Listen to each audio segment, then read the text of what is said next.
जय श्री कृष्णा। राधे राधे। आज आप लोग सुनेंगे माता वैष्णो देवी की कहानी। कुंवारी क्यों है माता वैष्णो देवी? माता के अधिकांश स्वरूप सुहागिन की तरह पूजे जाते हैं।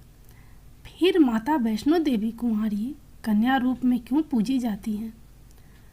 त्रिकुट पर्वत पर विराजने वाली माता वैष्णो देवी का धाम माँ जगदम्बा का जागृत पीठ है। माता वैष्णो देवी के भक्त दुनिया भर से आते हैं और माता से मनोकामना पूर्ति का वरदान लेकर जाते हैं। माता वैष्णो देवी में सिंदूर चढ़ता है, सुहागन का आशीर्वाद भी मिलता है, परंतु माता कुंवारी रूप में है। इसके पीछे एक पौराणिक कथा है जो इस प्रकार से है। त्रेता युग की बात है। दक्षिण भारत के रामेश्वरम में सुंदर तट पर एक सुंदर गांव था। रत्नाकर पंडित यहीं रहते थे। रत्नाकर शिव जी और माँ आदि शक्ति के बड़े भक्त थे। गांव शहर में रत्नाकर का मान तो बहुत था, पर उन्हें कोई संतान न थी। रत्नाकर की पत्नी हमेशा माँ आदि शक्ति से संतान प्राप्ति के लिए प्रार्थना करती रहती थी। उन्होंने लगातार कई वर्षों तक माँ की पूजा अर्चना की। कई सालों से संतानहीन रत्नाकर की पत्नी की प्रार्थना एक दिन माँ ने सुन ली। वह गर्भवती हुई तो एक रात रत्नाकर के सपने में एक बालिका ने आकर कहा, मैं तुम्हारे घर आ रही हूँ, पर एक शर्त पर। मैं जो कुछ करना चाहूँ रोकोगे नहीं। पुजारी और सिद्ध पंडित रत्नाकर को यह अभ्यास हो गया कि माँ आदि शक्ति के सत्य रज और तम को दिखाने वाले 3 रूप महासरस्वती, महालक्ष्मी और महादुर्गा ने मिलकर ही इस कन्या का रूप लिया है। नियत समय पर इस दिव्य कन्या का जन्म हुआ। रत्नाकर को यह भी पता चल गया था कि यह कन्या माँ आदि शक्ति ने धर्म की रक्षा के लिए ही प्रकट की है। रत्नाकर उसी भाव से कन्या का लालन पालन करने लगे। तीनों महाशक्तियों के मिलन के उस स्वरूप को उन्होंने त्रिकुटा नाम दिया। त्रिकुटा का स्वभाव जन्म से ही अनूठा था। बचपन से ही वह पूजा पाठ और धार्मिक कार्यक्रमों को देखकर प्रसन्न होती। अभी 10वां साल शुरू भी नहीं हुआ था कि त्रिकुटा को यह पता चल गया था कि भगवान विष्णु ने भगवान श्री राम के रूप में धरती पर अवतार ले लिया है। त्रिकुटा ने यह व्रत ले लिया कि वह भगवान श्री राम से ही विवाह करेगी, अन्यथा आजीवन अविवाहित रहेगी। त्रिकुटा ने अपने पिता से कहा कि वह रामेश्वरम के तट पर रहकर तपस्या करना चाहती है। शर्त के अनुसार रत्नाकर ने उसे नहीं रोका। 10 वर्ष की उम्र से ही त्रिकुटा समुद्र तट पर एक कुटी बनाकर रहने लगी। वह भगवान श्री राम को पति मानकर उनको पाने के लिए कठोर तप करने लगी। इसी तरह घोर तप करते त्रिकुटा को बहुत बरस बीत गए। सीता हरण के बाद भगवान श्री राम लक्ष्मण के साथ दल बल लेकर सीता जी की खोज करते हुए रामेश्वरम पहुँचे। श्री राम को पुल बांधने तक यहाँ ठहरना था। भगवान एक दिन विचरण कर रहे थे। तभी समुद्र तट पर एक तेजस्विनी ध्यान मगन कन्या को देख बहुत चकित हुए।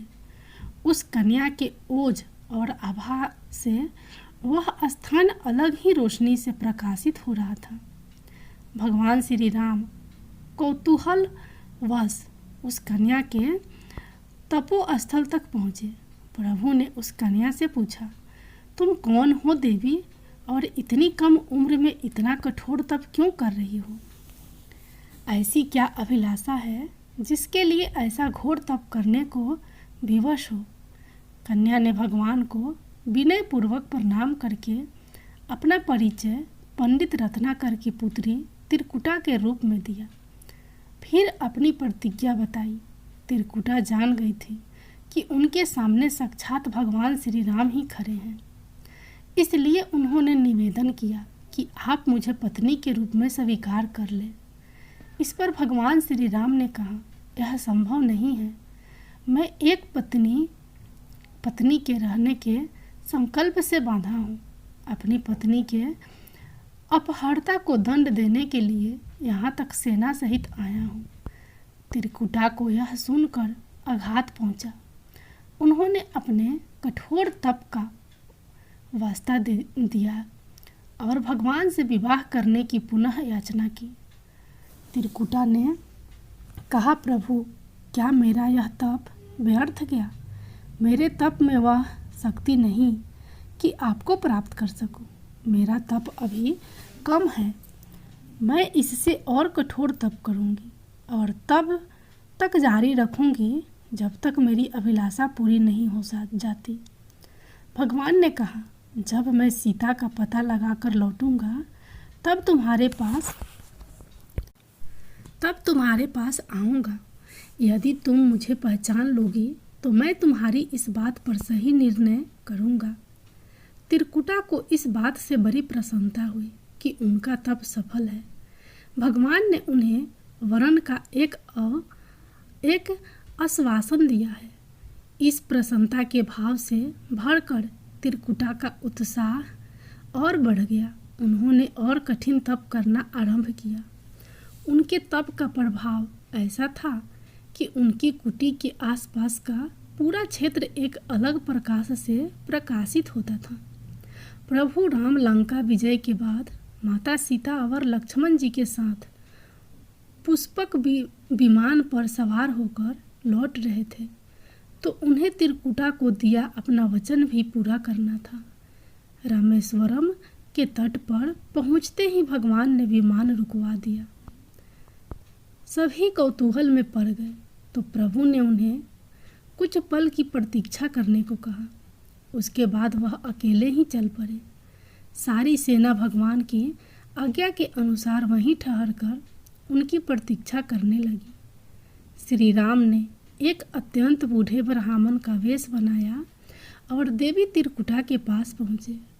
प्रभु उनके पास कुछ पल रुके पर त्रिकुटा उन्हें पहचान न सकी। भगवान ने उन्हें अवसर दिया पर उनकी लीला को देवी त्रिकुटा भांप न पाई। तब भगवान श्री राम अपने असली रूप में आ गए। उन्होंने त्रिकुटा से कहा, देवी, मैं आपको दिए वचन के अनुसार आपके पास आया था, परंतु आप इस परीक्षा में सफल न हो पाई। वैसे भी इस जन्म में सीता से विवाह कर मैंने एक पत्नी व्रत का प्रण लिया है, इसलिए तुम्हारे साथ विवाह तो असंभव ही था। देवी त्रिकुटा कुछ निराश हो गई।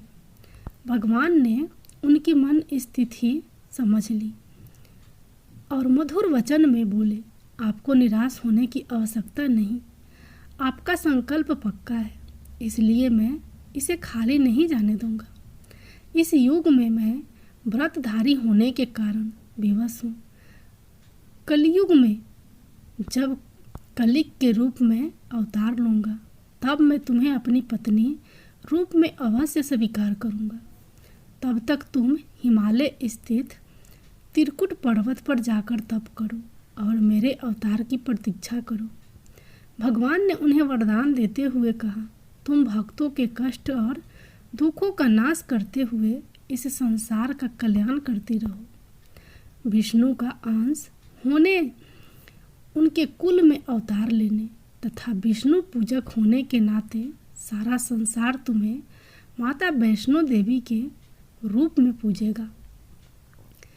कलयुग में तुम्हारे लिए कुछ भी अदेय नहीं होगा।